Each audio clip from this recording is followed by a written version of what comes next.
our panel with our think tank as well, who are exclusive to us, analyzing every minute of the budget. Yes. So let's set the context now. Budget is about assumptions and compulsions. Assumptions on where the economy would move, compulsions in terms of what needs to be done to ensure that the growth remains intact.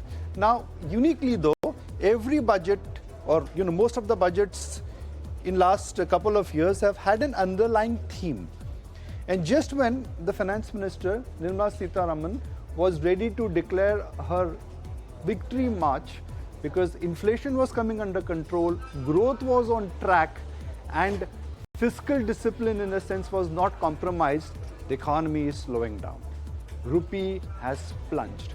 And that is where the challenge now would be, that how can she really balance what could be called as a combination of revival in growth, survival of the animal spirit, and ensuring that there is enough and more macro stability. So that in a sense is really the context. Now budget is all about numbers and budget is all about assumptions.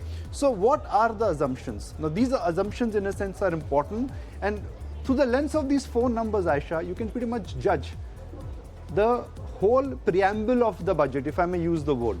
For me, it's the nominal GDP assumption of 10.8%, which is reasonable, and the direct tax growth assumption of 10.4. Fiscal deficit, markets would say she'll achieve it.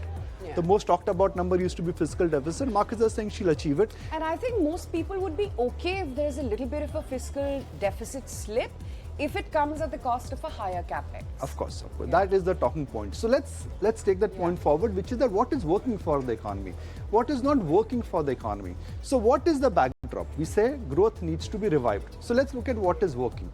Fiscal discipline, working.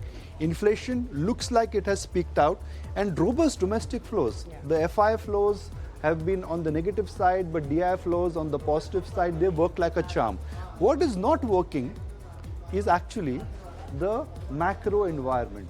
Rupee, fear of a trade war, higher tariffs, sluggish consumption, and this for me I think is the sole moving point in terms of the market. So that's the backdrop where the compulsions would be at play of reviving the economy and ensuring that the economy remains bulletproof at a time when the global trade regime is moving. But the most important number from a market standpoint, Aisha, would be capex as percentage of GDP. Now, Aisha, this is where the COVID magic happened.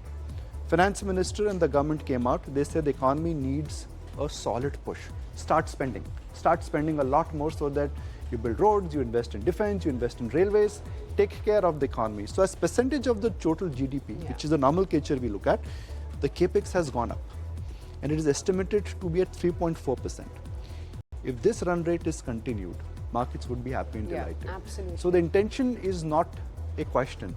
It is the ability to spend now, which in a sense would be the talking point of this budget. You know the framework of the budget. That's a grand board plan, right? But can that board plan be executed? Yeah. So that, I think, is the talking point today.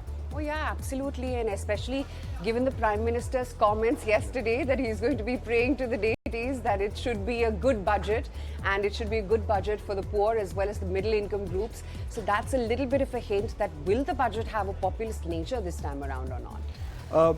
It's anyone's guess, Aisha. I've seen that what the economic survey in a sense has been indicating versus what comes out in the budget. Sometimes there is, economic survey is about the grand blueprint. Sure.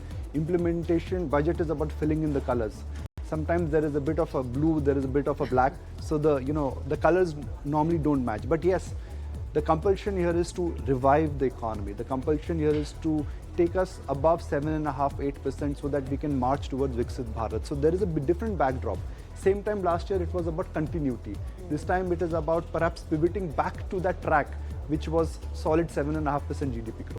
Yeah, and I think it's important to, analyze the backdrop that the equity markets are actually getting into this budget, and what is it that the markets would like and not like. Just very, very simple. I think the markets like everything simple.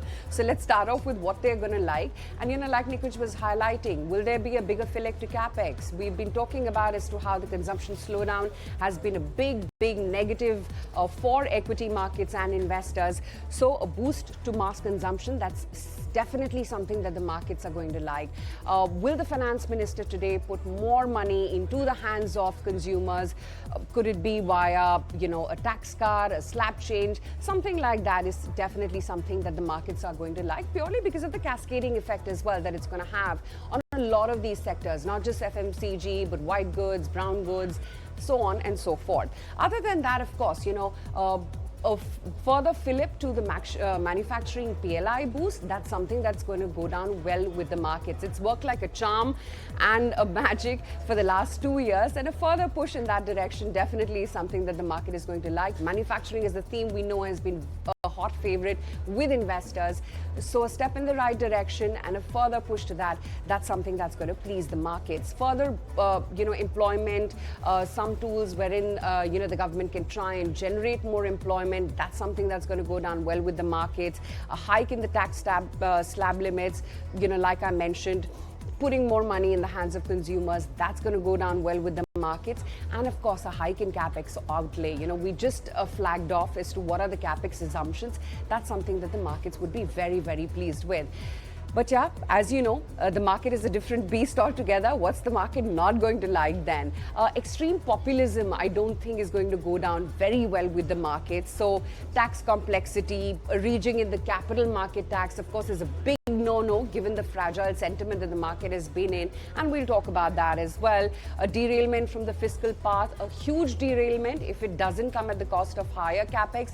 That's something that the markets will not like. And of course, more freebies, too many loan waivers. These are typical things that don't go down well with the capital markets too much. Now, it's important, I think, Nikunj, to analyze. If you like this video, then like, share and subscribe to ET Now.